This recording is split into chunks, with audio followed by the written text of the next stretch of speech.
अदिनिया लघुचाप सबुठारु जदि कहवा अधिक क्षयक्षति होती कि अधिक वर्षा होती से खोर्धा जिला। खोर्धा जिले में आकलन कर 75% मिलीमीटर वर्षा खोर्धा जिले में होती। आम आज पहुँचे खोर्धा जिला टांगी ब्लॉक कुहुड़ी ग्राम पंचायत रे। आउ आपन देखिए पछरे जो मुझे देखुची केते खाली माने पानी रे डुबुडुबु हेकी सब बिल मानक पानी पूरा डुबुडुबु हेकी ताकर जो वर्षा रे धान एवं बस्तार जो धान रखी से सब पूरा नष्ट होती।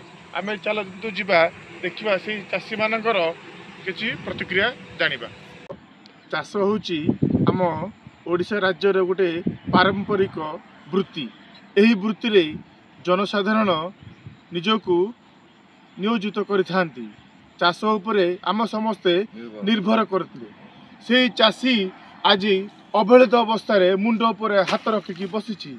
आज आमर खोर्धा जिला टांगी ब्लॉक कुहुड़ी पंचायत रे जो बल भाव में दैनंदिन अवस्था रे चाषी माने आज मुंड उपर हाथ देकी बसछंती। अदुनिया वर्षा आज ताकर मन को पूरा भांगी पकईछि।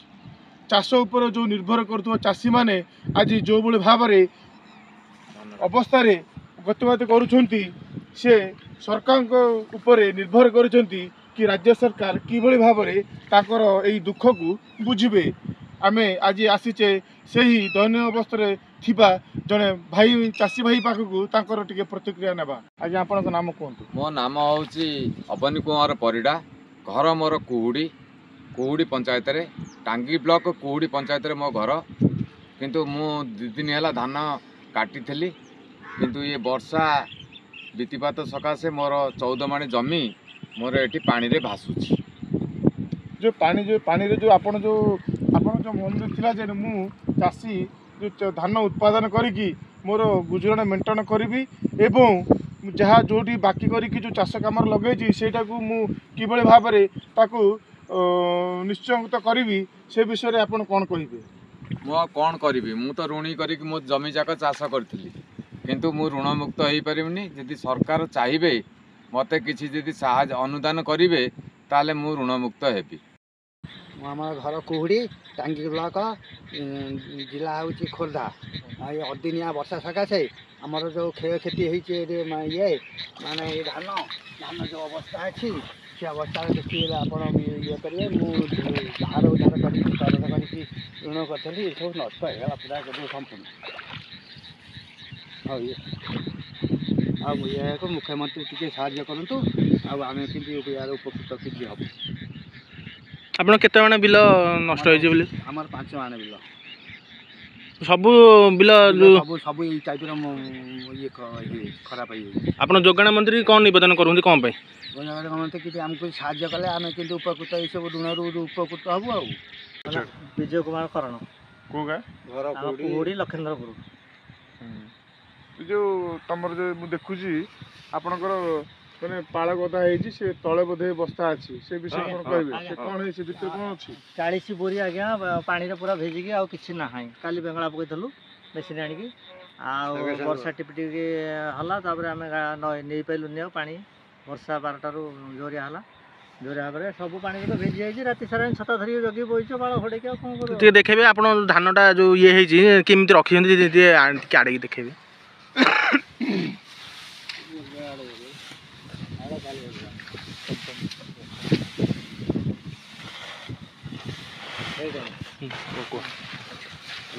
देखु को गोटे चाषी तार धन को को भाव से लुकायित बस्ता रखी देखु तले 40 बस्ता धान अच्छी पाळ जरी पड़ी पाळ पकईचंती एवं से कहवा कथा राति तमाम से यही भाव में तांकर यही धान को ये धन को से जगिकी रखिंट काले जब वर्षा अधिका हुए ताले से पुणी तो तार व्यवस्था कौन करेंगे से जो भाव में तांकर यही अमूल्य धन को जो भाव से जत्न सहित रखिंट सेटा गोटे चाषी ही जाने। मो ना भागीरथी बेहरा मु पर जमी खंड चाष करी मोर जोड़े झील मुझे कौन करी बोली मो मेघर समस्या देखिकी आजिकल भय काटुली। मु राज्य सरकार को किसी निवेदन करुच्ची ଆପଣମାନଙ୍କୁ କିଛି ମୋତେ ଆପଣମାନେ ସାହାଯ୍ୟ କଲେ ମୁଁ କିଛି ଉପକୃତ ହେଇପାରିବି। ଏଇ ନିବେଦନ ମୋର। ବର୍ଷ ଘାଟି ଘାଟି ଗଲାବେଳେ ଏତେ ପଇସା ଖର୍ଚ୍ଚ କରିକି ଏଠି ନଷ୍ଟ ସବୁ। ଏଥିରେ ଯେବେ ରାଜ୍ୟ ସରକାର କିଛି ସାହାଯ୍ୟ କରନ୍ତେ ଆମ ଚାଷୀ ଭାଇମାନଙ୍କ ପାଇଁ କିଛି ସାହାଯ୍ୟ କଲେ ଆମେ ଉପଯୁକ୍ତ ହୁଅନ୍ତୁ। ଆଉ କ'ଣ କରିବୁ ଆଉ ଆମର କିଛି କରିବାର ନାହିଁ। ଏଇଠି ପଡ଼ିଛୁ ଦିନ ରାତି ଏଇଠି ଦିନ ହେଲା ଆଉ ଆମର ତ ଧନ ଏଠି ଜୀବନ ଏଠି ଆମେ କରିବୁ କ'ଣ ଆଉ କୁଆଡ଼େ ଯିବୁ ନାହିଁ। 5 ମିନିଟ୍ ଛାଡ଼ନ୍ତା ହଁ କେଉଁ ରାସ୍ତା କରିବାକୁ ଆଉ ତ ଗାଡ଼ି ଭିତରେ ପଶିବନି ଗଲା ଧାନ ଯାକ ସବୁ 40 ବରା ଧାନ ଗଲା ଆଉ କ'ଣ। ରାସ୍ତା ବିଶାଳ ଲକ୍ଷ୍ମୀନାରାୟଣପୁର ନୂଆ ଗାଁ। ହଁ କୁହୁଡ଼ି ଲକ୍ଷ୍ମୀନାରାୟଣପୁର ନୂଆ ଗାଁ। ହଁ କ'ଣ କହିବେ ଯେଉଁଭଳି ଅଦିନିଆ ବର୍ଷା ହେଇଛି ସେଥିରେ ଆପଣ କ'ଣ କ୍ଷୟକ୍ଷତି ହେଉଛି ଟିକେ କୁହନ୍ତୁ। ବୋଲେ ଏଇ କ୍ଷୟକ୍ଷତି ସରକାରଙ୍କୁ ଜଣାଇବା କଥା। କେତେ କେତେ ବସ୍ତା ଆପଣଙ୍କ କ୍ଷୟକ୍ଷତି ହେଇଛି? 30 ବସ୍ତା। 30 ବସ୍ତା କ୍ଷୟକ୍ଷତି। ହଁ ଆଉ ଯାହା ହେଲା ମୁଁ କହୁଛି ସାହାଯ୍ୟ କରିବେ କହୁଛୁ ଆଉ ନ କଲେ ମରିବା କଥା ଆଉ କ'ଣ କରିବୁ। ବ୍ୟାଙ୍କ ଲୋନ୍ ତ କରିଥିଲୁ ନା 3 ଟଙ୍କାରେ ସୁଝିବୁ ଆଉ ଏଇ ଗୋଟାକ ଆମେ କହିବା କଥା।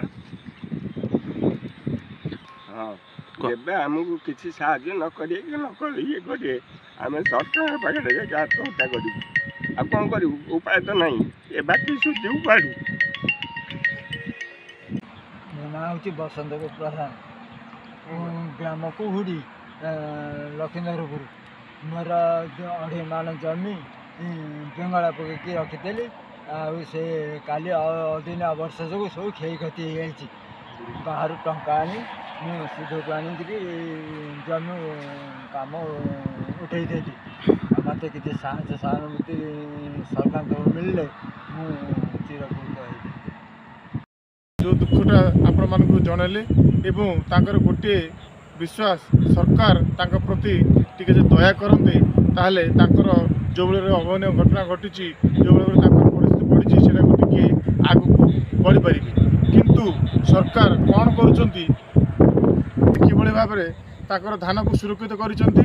ତା ଧାନ ଯେଉଁ ଧାନ ବସ୍ତା କରିଛନ୍ତି ତା ଉପରେ ପାଲ ପକାଇକି ତା ଉପରେ ମଧ୍ୟ ପାଳ ଘୋଡ଼େଇକି ରଖିଛନ୍ତି। କିନ୍ତୁ ଏବେ ମଧ୍ୟ ତାଙ୍କ ମନରେ ଭୟ ରହୁଛି ଯେ କାଳେ ଯଦି ବର୍ଷା ଅଧିକା ହେବ ତାହେଲେ ତାଙ୍କର ଅବସ୍ଥାଟା କ'ଣ ହେବ। ସେ ରାତି ତମାମ ଏଇଭଳି ଭାବରେ ସେ ଅନିଦ୍ରା ହେଇକିରି ସେମାନେ ଜଗି ବସିଛନ୍ତି ତାଙ୍କର ଏହି ଧାନ ଫସଲକୁ।